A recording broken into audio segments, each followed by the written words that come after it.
हरे कृष्ण। श्रीमद् भगवद गीता अध्याय 13 प्रकृति, पुरुष तथा चेतना। अर्जुन ने कहा, हे कृष्ण, मैं प्रकृति एवं पुरुष, क्षेत्र एवं क्षेत्रज्ञ तथा ज्ञान एवं ज्ञेय के विषय में जानने का इच्छुक हूँ। श्री भगवान ने कहा, हे कुंती पुत्र, यह शरीर क्षेत्र कहलाता है और इस क्षेत्र को जानने वाला क्षेत्रज्ञ है। हे भरतवंशी, तुम्हें ज्ञात होना चाहिए कि मैं ही समस्त शरीरों में ज्ञाता भी हूँ और इस शरीर तथा इसके ज्ञाता को जान लेना ज्ञान कहलाता है, ऐसा मेरा मत है। अब तुम मुझसे यह सब संक्षेप में सुनो कि कर्म क्षेत्र क्या है, यह किस प्रकार बना है, इसमें क्या परिवर्तन होते हैं, यह कहाँ से उत्पन्न होता है, इस कर्म क्षेत्र को जानने वाला कौन है और इसके क्या प्रभाव हैं। विभिन्न वैदिक ग्रंथों में विभिन्न ऋषियों ने कार्यकलापों के क्षेत्र तथा उन कार्यकलापों के ज्ञाता के ज्ञान का वर्णन किया है। इसे विशेष रूप से वेदांत सूत्र में कार्य कारण के समस्त तर्क समेत प्रस्तुत किया गया है। पंच महाभूत, अहंकार, बुद्धि, अव्यक्त, दसों इंद्रियों तथा मन, 5 इंद्रिय विषय, इच्छा, द्वेष, सुख, दुख, संघात, जीवन के लक्षण तथा धैर्य, इन सब को संक्षेप में कर्म का क्षेत्र तथा उनकी अंतर्क्रियाएं कहा जाता है। विनम्रता, दंभहीनता, अहिंसा, सहिष्णुता, सरलता, प्रामाणिक गुरु के पास जाना, पवित्रता, स्थिरता, आत्मसंयम, इंद्रिय तृप्ति के विषयों का परित्याग, अहंकार का अभाव, जन्म, मृत्यु, वृद्धावस्था तथा रोग के दोषों की अनुभूति, वैराग्य, संतान, स्त्री, घर तथा अन्य वस्तुओं की ममता से मुक्ति, अच्छी तथा बुरी घटनाओं के प्रति संभाव, मेरे प्रति निरंतर अनन्य भक्ति, एकांत स्थान में रहने की इच्छा, जन समूह से विलगाव, आत्म साक्षात्कार की महत्ता को स्वीकारना तथा परम सत्य की दार्शनिक खोज, इन सबको मैं ज्ञान घोषित करता हूँ और इसके अतिरिक्त जो भी है वह सब अज्ञान है। अब मैं तुम्हें ज्ञेय के विषय में बतलाऊंगा, जिसे जानकर तुम नित्य ब्रह्म का आस्वादन कर सकोगे। यह ब्रह्म या आत्मा जो अनादि है और मेरे अधीन है, इस भौतिक जगत के कार्य कारण से परे स्थित है।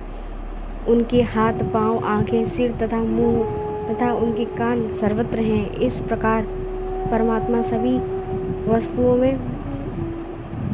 वस्तुओं में व्याप्त होकर अव्यक्त हैं। परमात्मा समस्त इंद्रियों के मूल स्रोत हैं, फिर भी वे इंद्रियों से रहित हैं। वे समस्त जीवों के पालनकर्ता होकर भी अनासक्त हैं।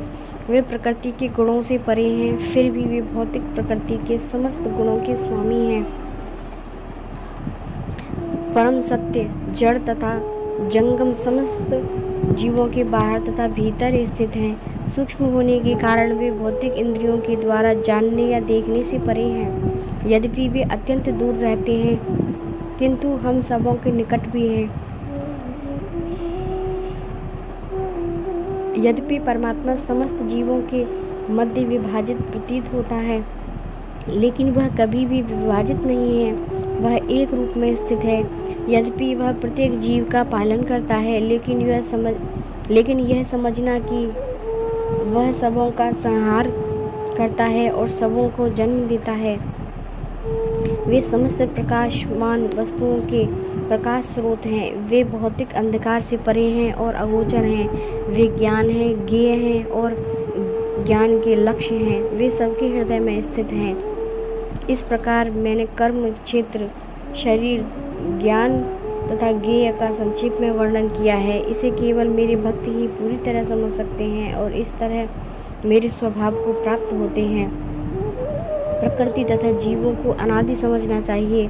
उनके विकार तथा गुण प्रकृतिजन्य हैं। प्रकृति समस्त भौतिक कारणों तथा कार्यों की हेतु कही जाती है और जीव इस संसार में विविध सुख दुख के भोग का कारण कहा जाता है। इस प्रकार जीव प्रकृति के तीनों गुणों का भोग करता हुआ प्रकृति में ही जीवन बिताता है। यह उस प्रकृति के साथ उसकी संगति के कारण है। इस तरह उसे उत्तम तथा अधम योनियां मिलती रहती हैं। तो भी इस शरीर में एक अन्य दिव्य भोक्ता है जो ईश्वर है, परम स्वामी है और साक्षी तथा अनुमति देने वाले के रूप में विद्यमान है और जो परमात्मा कहलाता है। जो व्यक्ति प्रकृति, जीव तथा प्रकृति के गुणों की अंतर्क्रिया से संबंधित है, इस विचारधारा को समझ लेता है, उसे मुक्ति की प्राप्ति निश्चित है। उसकी वर्तमान स्थिति चाहे जैसी हो, यहाँ पर उसका पुनर्जन्म नहीं होगा। कुछ लोग परमात्मा को ध्यान के द्वारा अपने भीतर देखते हैं तो दूसरे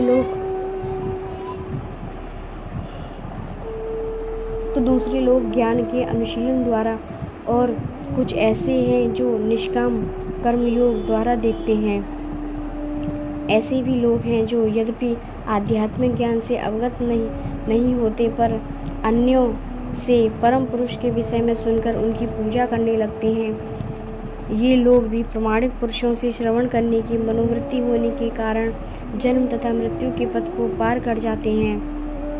हे भरतवंशियों में श्रेष्ठ, यह जान लो कि चर तथा अचर जो भी तुम्हें अस्तित्व में दिख रहा है वह कर्म क्षेत्र तथा क्षेत्र के ज्ञाता का संयोग मात्र है।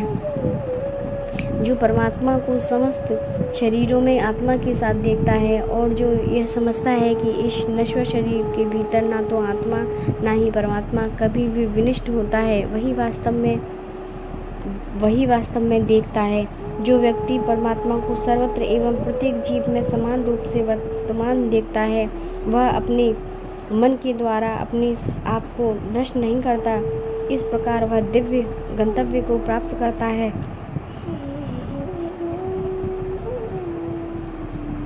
जो यह देखता है कि सारे कार्य शरीर द्वारा संपन्न किए जाते हैं, उसकी उत्पत्ति प्रकृति से हुई है, और जो देखता है कि आत्मा कुछ भी नहीं करता, यही यथार्थ में देखता है।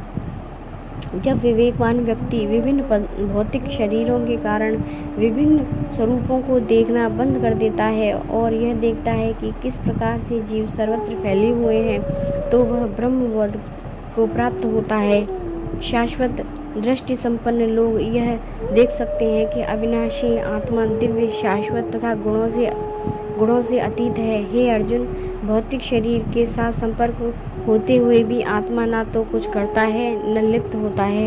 यद्यपि आकाश सर्वव्यापी है किंतु अपनी सूक्ष्म प्रकृति के कारण किसी वस्तु से लिप्त नहीं होता। इसी तरह ब्रह्म दृष्टि में स्थित आत्मा शरीर में स्थित रहते हुए भी शरीर से लिप्त नहीं होता। हे भरतपुत्र, जिस प्रकार सूर्य अकेले इस सारे ब्रह्मांड को प्रकाशित करता है, उसी प्रकार प्रकृति के भीतर स्थित एक आत्मा सारे शरीर को चेतना से प्रकाशित करता है।